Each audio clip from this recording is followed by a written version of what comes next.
नमस्कार मित्रों, स्वागत है आपका अपने इस चैनल स्पिरिचुअल हिंदी टेल्स में।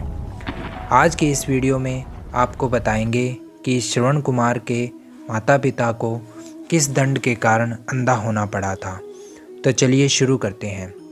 श्रवण कुमार के पिता शांतनु एक बड़े नगर में रहते थे, जो एक बड़े सेठ थे, और श्रवण कुमार की माता ज्ञानवंती, जो एक सुंदर स्त्री थी, सेठ के घर में नौकरानी का काम करती थी, जिससे शांतनु प्रेम करने लग गए थे।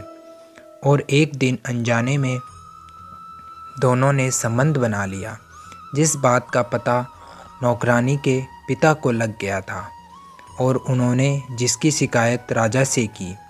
राजा ने दोनों को अपने महल में बुलाया और कठोरता से शांतनु से पूछा कि तुमने ये गलत कृत्य किया है, जिसे दोनों ने स्वीकार किया। राजा ने कहा कि तुमने विवाह से पूर्व ये गलत कृत्य किया, इसलिए दंड स्वरूप तुम दोनों की आंखें निकाल ली जाएगी, और आगे से ये कृत्य कोई और ना करे, इसलिए तुम दोनों इस नगर में नहीं रह सकते। दोनों उस नगर से चले गए। शांतनु और उस स्त्री ने शादी कर ली। आगे चलकर उनके पुत्र पैदा हुआ, जिसका नाम उन्होंने श्रवण कुमार रखा। तो मित्रों, इस दंड के कारण श्रवण के माता पिता अंधे हुए थे। एक अन्य कथा के अनुसार त्रेता युग में ऋषि, जिनका नाम शांतनु था और उनकी पत्नी का नाम ज्ञानवंती था, उन दोनों के कोई संतान नहीं थी। एक दिन ऋषि और उनकी पत्नी घर के आंगन में बैठे थे।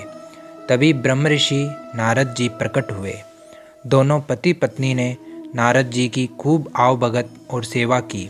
उनकी सेवा से प्रसन्न होकर नारद जी ने ज्ञानवंती को पुत्र प्राप्ति का आशीर्वाद दिया। यह आशीर्वाद सुनकर ज्ञानवंती ने पूछा कि हे ब्रह्म ऋषि, क्या आपका आशीर्वाद सफल होगा? इस पर नारद जी ने कहा, हे पुत्री, ऋषि के कहे हुए शब्द कभी मिथ्या नहीं होते, लेकिन मेरी एक शर्त है। तुम्हें पुत्र प्राप्त करने के लिए दोनों को नैमिषारण्य वन में ब्रह्मा जी की कठोर तपस्या करनी पड़ेगी।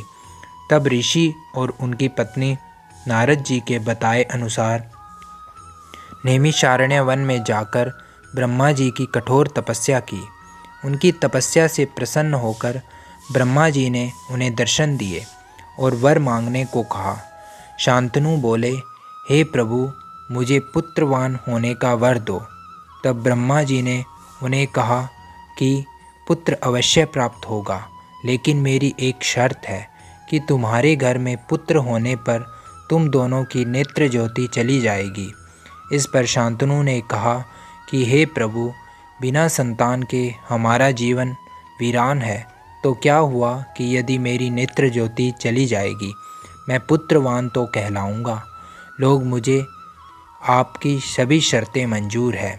इस पर ब्रह्मा जी ने कहा कि मैं तुम्हें आशीर्वाद देता हूँ कि तुम्हें पुत्र प्राप्ति होगी, और यह भी आशीर्वाद देता हूँ कि तुम्हारे इस पुत्र का नाम संसार में युगों युगों तक याद किया जाएगा। बाद में शांतनु के पुत्र होने पर दोनों माता पिता की नेत्र ज्योति चली गई और वो अंधे हो गए। उस बालक का नाम श्रवण कुमार रखा गया। तो मित्रों, यदि आपको यह वीडियो अच्छी लगी है तो वीडियो को लाइक कर चैनल को सब्सक्राइब करना ना भूलें।